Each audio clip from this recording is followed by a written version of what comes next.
No niin. Eli tervetuloa Liittomölkky 2024 arvontaan.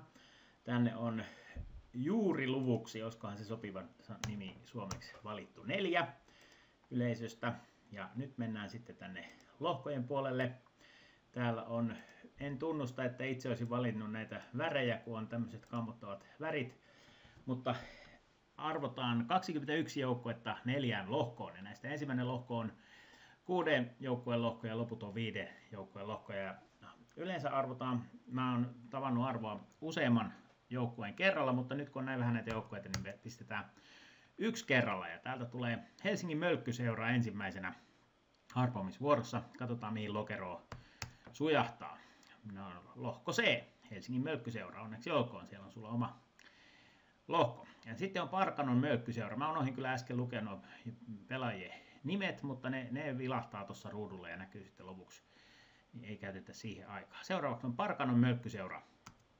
Niin Parkanon Mölkkyseura valvottaa lohkoa A. Espoon Mölkky tulee seuraavaksi sieltä myös lohkoon A. Ja nythän tämä lohko A on yhtä monta tyhjää paikkaa siinä kuin lohkossa C. Mutta Tappara-Lahdesta päätyy lohkoon D. Sirkkulahden Tikka hyppää täältä lohkoon B. Ja Luoma-ahon kyläyhdistys 4. Eli tässä tulee ensimmäinen Luoma-ahon joukkue lohkoon B.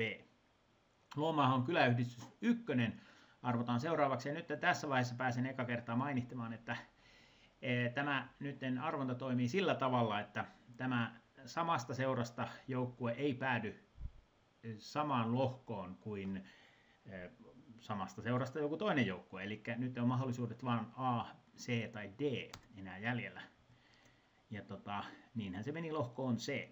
Semmoinen matemaattinen kommentti siitä sitten, että kun yksi lohko on eri kokoinen, niin tämmöinen järjestely, että vältellään jotain samoja lohkoja, niin se vähän vaikuttaa sitten näihin todennäköisyyksiin. Eli nyt esimerkiksi tämä Luoma-ahon kyläyhdistyksen joukkue, että niillä on yksittäisellä joukkueella on 25% mahdollisuus päätyä lohkoon A, koska yksi niistä joka tapauksessa päätyy lohkoon A, kun on neljä näitä joukkueita ja 4 lohkoa.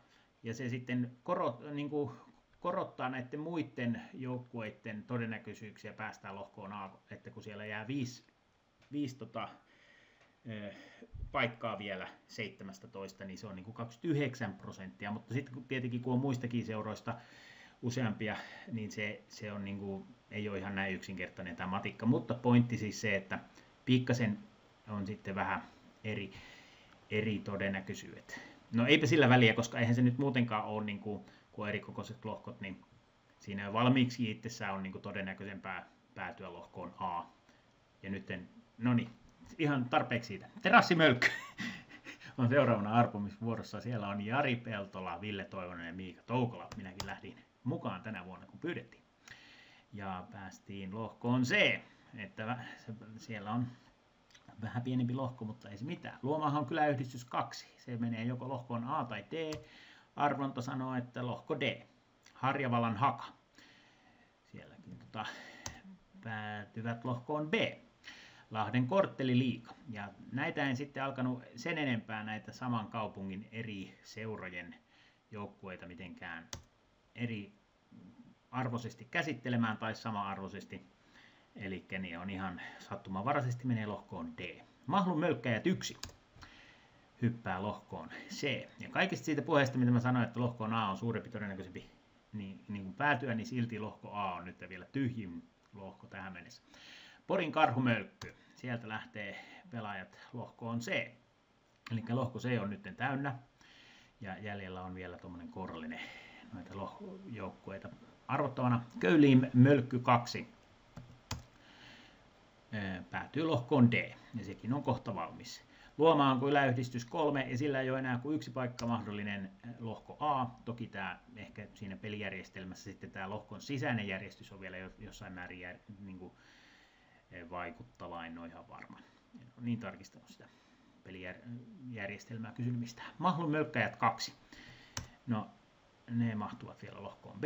Köyliin Mölkky 3. Myös lohkoon B. Mahlun Mölkkäjät 3. Lohko A. Köyliin Mölkky 1.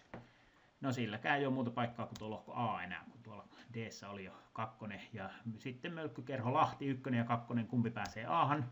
No se on se 1 ja toinen päätyy D. Niin tällä tavalla nyt näyttäisi arvonta menneen. Ja täältä alempaa näkee sitten kans nämä pelaajat vielä.